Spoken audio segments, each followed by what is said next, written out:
নমস্কাৰ বন্ধু বান্ধৱীসকল স্বাগতম জনাইছো অল টিপছ 2.0 MG ইউটিউব চেনেললৈ বন্ধু বান্ধৱীসকল আজিৰ এই ভিডিঅ'টোত মই ট্ৰাইফাৰ টেবলেটৰ বিষয়ে আলোচনা কৰিম এই ট্ৰাইফাৰ টেবলেটটো কি কামত ব্যৱহাৰ কৰা হয় ইয়াতে কি কম্পোজিশন আছে ইয়াৰ মূল্য কিমান ইয়াৰ ড'জ ইয়াৰ কোম্পানীটোৰ নাম কি আৰু এই টেবলেটটো ব্যৱহাৰ কৰাৰ পিছত আপোনাৰ কি বেনিফিটছ হ'ব আপোনাৰ কি সাইড ইফেক্ট হ'ব পাৰে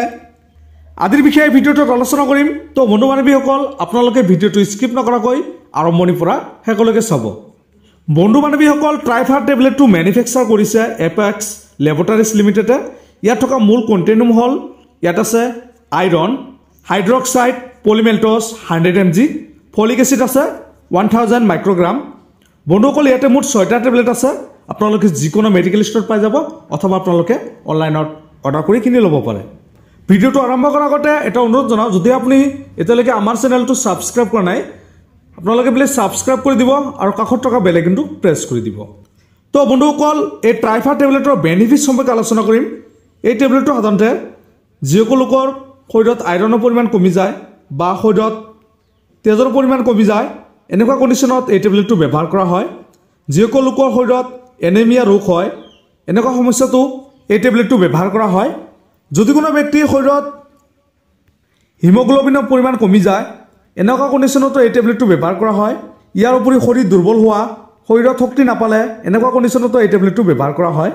বন্ধুসকল যদি কোনো ব্যক্তিৰ অপাৰেশ্যন কৰাৰ ফলত বা ইনজুৰি হোৱাৰ ফলত তেজৰ পৰিমাণ কমি যায়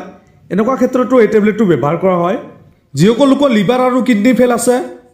সেইসকল ব্যক্তিৰ তেজৰ পৰিমাণ কমি গ'লে এই টেবলেটটো ব্যৱহাৰ কৰা হয় শৰীৰৰ বৃদ্ধি আৰু বিকাশৰ ক্ষেত্ৰত এই টেবলেটে গুৰুত্বপূৰ্ণ সহায় কৰে যদি কোনো ব্যক্তিৰ ভোক নালাগে কোনো খাদ্য খাবলৈ মন নাযায় এনেকুৱা কণ্ডিশ্যনতো এই টেবলেটটো ব্যৱহাৰ কৰা হয়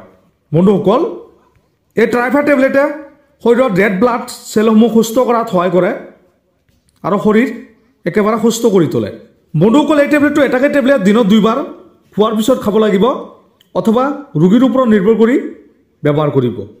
বন্ধুসকল যিকোনো ধৰণৰ মেডিচিন ব্যৱহাৰ কৰাৰ আগতে আপোনালোকে সদায় ডক্টৰৰ পৰামৰ্শ ল'ব ডক্টৰৰ পৰামৰ্শ নহকৈ আপোনালোকে কোনো ধৰণৰ মেডিচিন ব্যৱহাৰ নকৰিব তো বন্ধুসকল এই টেবলেটটো ব্যৱহাৰ কৰাৰ পিছত আপোনাৰ সাইড ইফেক্ট দেখা দিব পাৰে যেনেকৈ আপোনাৰ এলাৰ্জিক ৰিয়েকশ্যন বমি ভাৱ পেটৰ বেমাৰ ভোক নলগা সমস্যা আদি এনেকুৱা ধৰণৰ সমস্যা দেখা দিব পাৰে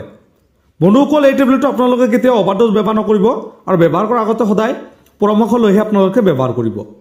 তো বন্ধু বান্ধৱীসকল আজিৰ ভিডিঅ'টো ইমান আছিল যদি ভিডিঅ'টো ভাল লাগে প্লিজ এটা লাইক কৰি দিব আৰু এই ট্ৰাইফাৰ টেবলেটটোৰ বিষয়ে অধিক জানিবৰ কাৰণে আপোনালোকে কমেণ্ট কৰি জনাই দিব পাৰে